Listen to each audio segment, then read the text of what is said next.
Welcome to the Chris Levels Show, Politics and Prophecy. He will share with you his theme of living life based on principles and not feelings. It's time for a return to our Judeo-Christian roots of laws and repent from the progressive liberal philosophy of what's convenient and feels good at the moment. Join him as he uncovers and exposes the spiritual wickedness that is robbing us of our inheritance that Jesus Christ promised us as a nation if we are obedient to his ways. Here's the host of the show, Chris Levels. Today's show is going to be about compulsory education. I have had a problem with the fact that Christians have been supporting the government indoctrination system, otherwise called public schools, for a long time. We've allowed our children to be exposed to secularist, humanist philosophies, as well as the total lack of control and discipline in our schools, the rise in homosexuality and lesbianism within the schools that is tolerated and actually encouraged, the drop in literacy rates amongst public schools while millions upon billions of dollars are being put into the school system. So the question remains, why do we support this system? But also, the question remains, how did it get to this point? Is it just happenstance? Or was there actually a reason why our nation has become dumbed down? Was it in the interest of people that have power, that have corporations, for our population to be docile, to be able to be controlled, to be marketed to be told what to buy, when to buy? Is it in someone's interest for that to happen? And if so, what connection does it have to the government indoctrination system, otherwise called public education? Why is it that billions of dollars get poured into these school districts, but yet schools in the inner cities remain in disrepair? Students don't have textbooks, have to share textbooks. Meanwhile, administrators' salaries keep going up, bureaucrats' salaries keep going up, Department of Education's adding more jobs that pay six figures, but yet our children are not becoming any smarter. As a matter of fact, they are staying children longer and being infantile, treated like infants, even as they are at an age when it used to be that you were considered an adult. So today, the information that I'm going to start with, it's a book by John Taylor Gatto. This man was a school teacher for 30 years, and the name of the book is Weapons of Mass Instruction, A School Teacher's Journey Through the Dark World of Compulsory Schooling. And you'd be amazed, I think, at what you're about to learn today from this book. And I encourage you, if you have any interest in education at all, to get the book. Again, it's called Weapons of Mass Instruction by John Taylor Gatto. Starts off, do we really need school? I don't mean education, just forced schooling. 6 classes a day, 5 days a week, 9 months a year, for 12 years. Is this deadly routine really necessary? And if so, for what? Don't hide behind reading, writing, and arithmetic as a rationale, because 2 million happy homeschoolers have surely put that banal justification to rest. Even if they hadn't, a considerable number of well-known Americans never went through the 12-year ringer our kids currently go through, and they all turned out all right. George Washington, Benjamin Franklin, Thomas Jefferson, Abraham Lincoln. Someone taught them, to be sure, but they were not products of a school system, and not one of them was ever graduated from a secondary school.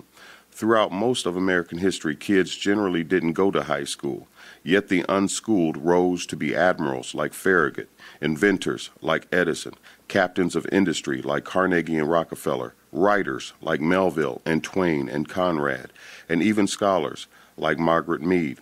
In fact, until pretty recently, people who reached the age of 13 weren't looked upon as children at all.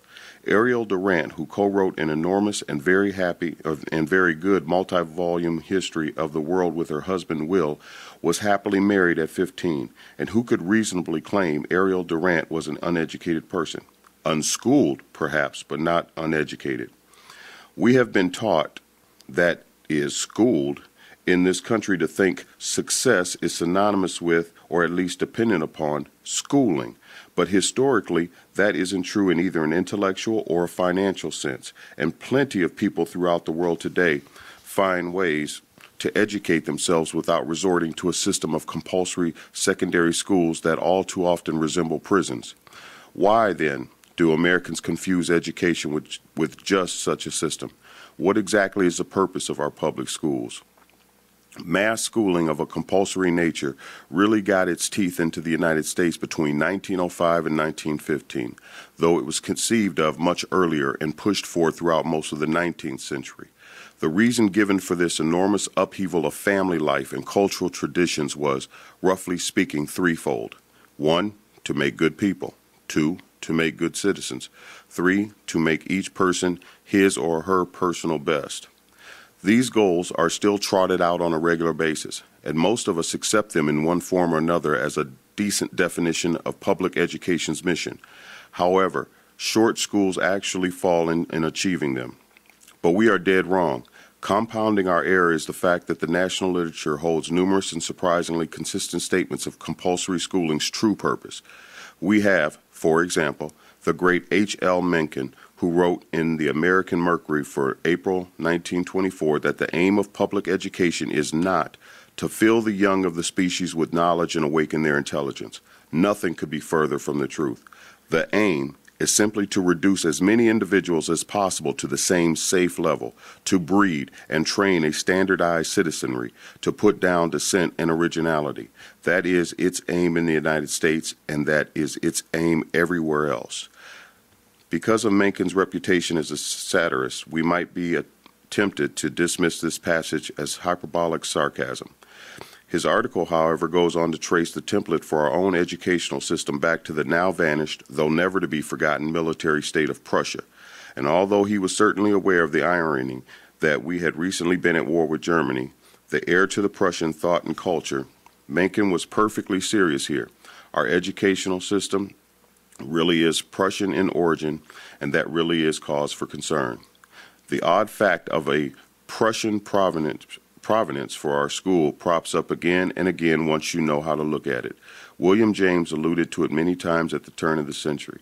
Orestes Bronson, the hero of Christopher Lasch's 1991 book, The True and Only Heaven, was publicly denouncing the Prussianization of American schools back in the 1840s. Horace Mann's 7th annual report to the Massachusetts Board of Education in 1843 is essentially a paean to the land of Frederick the Great and a call for its schooling to be brought here. That Prussian culture loomed large in America is hardly surprising, given our early associations with that utopian state. A Prussian served as Washington's aide during the Revolutionary War, and so many German-speaking people had settled here by 1795 that Congress considered publishing a German-language edition of the federal laws.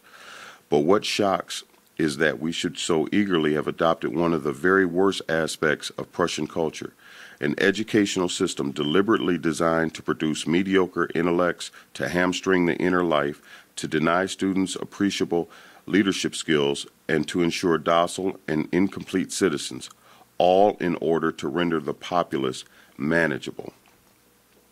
It was James Bryan Conant, president of Harvard for 20 years, World War I poison gas specialist, World War II executive of the atomic bomb project, High Commissioner of the American Zone in Germany after World War II, and truly one of the most influential figures of the 20th century, that I first got wind of the real purposes of American schooling. Without Conant, we would probably not have the same style and degree of standardized testing that we enjoy today, nor would we be blessed with gargantuan high schools that warehouse 2,000 to 4,000 students at a time, like the famous Columbine High School in Littleton, Colorado. Shortly after I retired from teaching, I picked up Conant's 1959 book-length essay, The Child, the Parent, and the State, and was more than a little intrigued to see him mention in passing that the modern schools we attend were the result of a revolution engineered between 1905 and 1930. A revolution? He declines to elaborate, but he does direct the curious and the uninformed to Alexander Inglis's 1918 book, Principles of Secondary Education, in which one saw this revolution through the eyes of a revolutionary. Inglis, for whom in honor lecture in education at Harvard is named, makes it perfectly clear that compulsory schooling on this continent was intended to be just what it had been for Prussia in the 1820s, a fifth column into the burgeoning democratic movement that threatened to give the peasants and the proletarians a voice at the bargaining table. Modern, industrialized, compulsory schooling was to make a sort of surgical intervention into the prospective unity of these underclasses, divide children by subject, by age grading, by constant ranking on tests, and by many other subtle means, and it was unlikely that the ignorant mass of mankind, separated in childhood, would ever reintegrate into a dangerous whole. Inglis breaks down the purpose, the actual purpose, of modern schooling into 6 basic functions, any one of which is enough to curl the hair of those innocent enough to believe the 3 traditional goals of education listed earlier. Number 1, the adjustive or adaptive function. Schools are to establish fixed habits of reaction to authority. This, of course, precludes critical judgment completely. It also pretty much destroys the idea that useful or interesting material should be taught, because you can't test for reflexive obedience until you know whether you can make kids learn and do foolish and boring things. Number 2, the integrating function. This might well be called the conformity function, because its intention is to make children as alike as possible. People who conform are predictable, and this is of great use to those who wish to harness and manipulate a large labor force. 3, the diagnostic and directive function. School is meant to determine each student's proper social role. This is done by logging evidence mathematically and anecdotally on cumulative records, as in your permanent record. Yes, you do have one. Number 4, the differentiating function.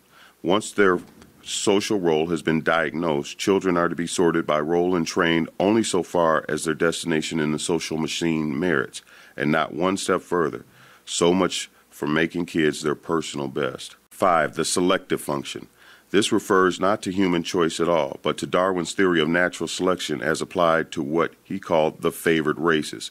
In short, the idea is to help things along by consciously attempting to improve the breeding stock. Schools are meant to tag the unfit with poor grades, remedial placement, and other punishments, clearly enough that their peers will accept them as inferior and effectively bar them from the reproductive sweepstakes. That's what all those little humiliations from first grade onward were intended to do, wash the dirt down the drain. 6, the propedeutic function. The societal system implied by these rules will require an elite group of caretakers. To that end, a small fraction of the kids will quietly be taught how to manage this continuing project, how to watch over and control a population deliberately dumbed down and declawed in order that government might proceed unchallenged and corporations might never want for obedient labor. We're going to continue this. We're going to take a break. We'll be right back.